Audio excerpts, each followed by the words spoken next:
let's talk about what transpired yesterday. Donald Trump is expected to hold a news conference at Trump Tower after yesterday's unprecedented verdict in his criminal hush money trial.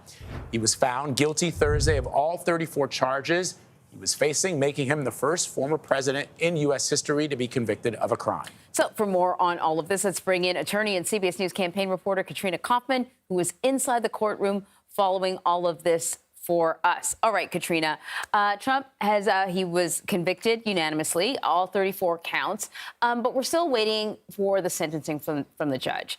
Can you talk to us about, I guess, the possible options and some of the factors that the judge will consider? Because I think sometimes people think that judges just sort of like, there's a minimum and they just like kind of make it up. But they actually have guidelines that they have to consider when they think about sentencing. Absolutely. So there are certain guidelines. For example, there is a maximum sentence of, I believe it's 1 1/3 to 4 years in prison per charge, as well as a $5,000 fine. But the judge has a lot of options. He could choose probation. He could choose house arrest. There's something called conditional discharge. He could give Trump community service. And leading up to that sentencing, which is going to be on July 11th, just a few days before the Republican National Convention, there will be some procedures. Both sides will be submitting filings. There's also a probation report that's produced. So there's an interview done with Trump, or traditionally with the defendant. He can tell them factors why he thinks that he should have a lesser sentence, for example.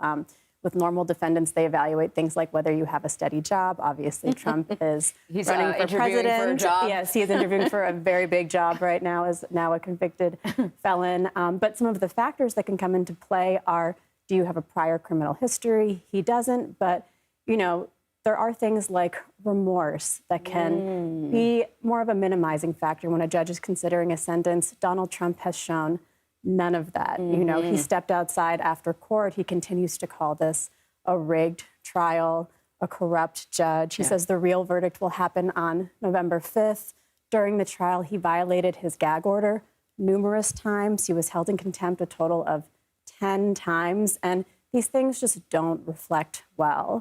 Judge Merchan is known as someone who takes white-collar crime very seriously. Obviously, there's the factor that he knows he's sentencing a former and potentially future president that could come into play, but he's also known as someone who wants to treat Trump like every other defendant. So, you know, we will see what he comes up with. It is unlikely that he'll get a prison sentence, but there was an assessment done by an attorney, Norm Eisen, of similar cases with this falsification of business records charge elevated to a felony. And in 10% of them, prison was given as the result. So 90% didn't, but there is precedent for it. So it would not be unprecedented. So then after the sentencing, that's when Trump and his attorneys can now file for an appeal. Yes. They probably got a lot of different avenues to pursue that. What do you see as kind of the most likely?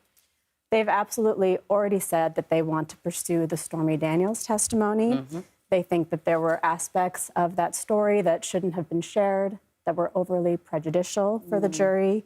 They also said, Todd Blanche in an interview last night, that they don't agree with the venue of Manhattan. They think that it was a biased place for Trump to receive the sentence. They wanted a change of venue. So I think they're absolutely going to use that as an appeal factor. There's also things related to the jury selection, the jury instruction. I can assume that they're going to put a lot of things out there for this appeal. And they'll have to file it within 30 days after the sentencing, and it could take weeks or even months as it moves through the court system. It'll start in the First Department in New York, could move up to our highest court of appeals. And then if they have any federal bases, it could even potentially go to the U.S. Supreme Court.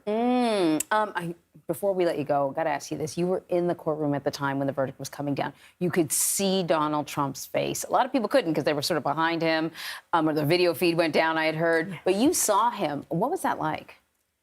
It was very powerful. I mean, he didn't have a lot of reaction. He really kept this stone face during it, but I feel like his eyes were just sort of closing, and he just looked deflated and defeated sitting in that chair, hearing, I can't quite tell you how powerful it was to hear the word guilty said 34 times in a row to each of these charges. It just really reverberated in that small courtroom. And then his son was sitting just a little bit behind him, sharing that moment with him, shaking his head slightly no as the guilty verdict was read. They shared a handshake before he left the room, and then he walked just inches from me on the way out, looking a little bit flushed and just kind of, the angriest but contained that I'd ever seen him. There was just a deep frown on his face, and on his attorney, Todd Blanche, who was right behind him as well. Fascinating. Katrina, thank you so much. Thanks, Anne Marie.